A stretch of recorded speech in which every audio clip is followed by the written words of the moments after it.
Hey guys, let's make some Italian bread. This is something I've been doing all the time lately because I totally freaked out on over-processed foods and preservatives. You know, we buy bread at the store and it lasts on the counter for like a month. And you know, that's not good. That's not natural. So I started making my own bread. Let me show you how I make my favorite Italian bread. And here's everything you're going to need to make this easy and fabulous Italian bread.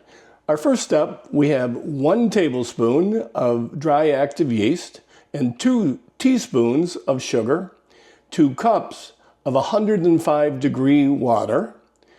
The next step, we have 4 cups of flour, 2 tablespoons of olive oil, 2 teaspoons of salt, and I pulled out an extra cup of flour just for dusting the workstation and in case we need a little more when we're making our dough. First thing I do is I warm up the mixing bowl just a little bit, not enough to make it hot, but we keep our house really cold, and I just like to heat up the bowl to make sure it doesn't cool down the water and the yeast. Now I've put my water in the microwave and heated it up to 105 degrees, and all we're going to do is pour the water into the mixing bowl.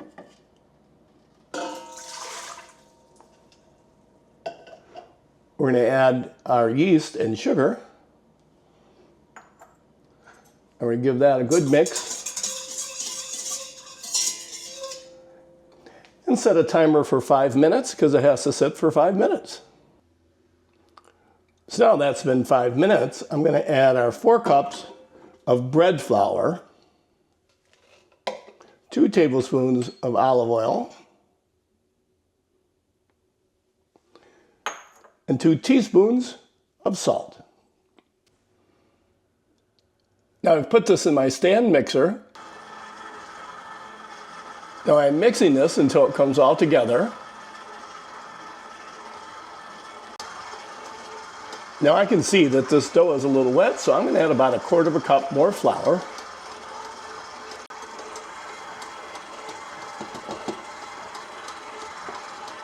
So now this is looking about right. I know it's hard for you to see, but a couple times while I'm kneading, I'm going to push it off the dough hook here. And now I'm going to knead it for 5 minutes. So after 5 minutes of kneading, this is what it's going to look like. I did end up adding another 1/4 cup of flour. You never know. It depends on the humidity of the day, the flour you're using. But today I needed to add about 1/2 cup total of extra flour over the 4 cups. And there we go. So now I'm going to place just a piece of cling wrap film over the top. I'm going to let that rest for 30 minutes, and then we're almost done. So now that's been a half hour, and you can see it's doubled in size. And now all we're going to do is give it a punch down and let it sit for another 10 minutes. So now I'm going to put a pan with a 1/2 inch of water in it on the bottom rack in our oven.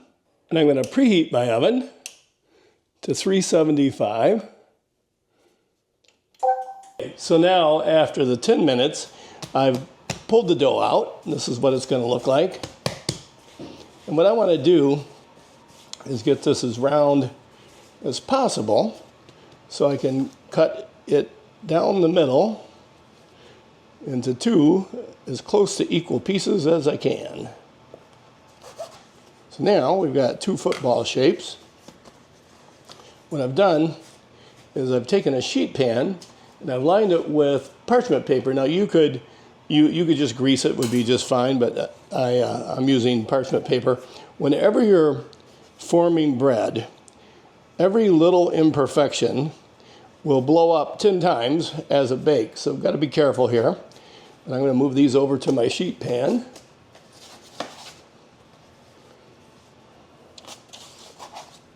Bring my sheet pan back where you can see it a little better. And I'm just going to make 2 very nice football-shaped loaves. One's got to be a little bigger than the other.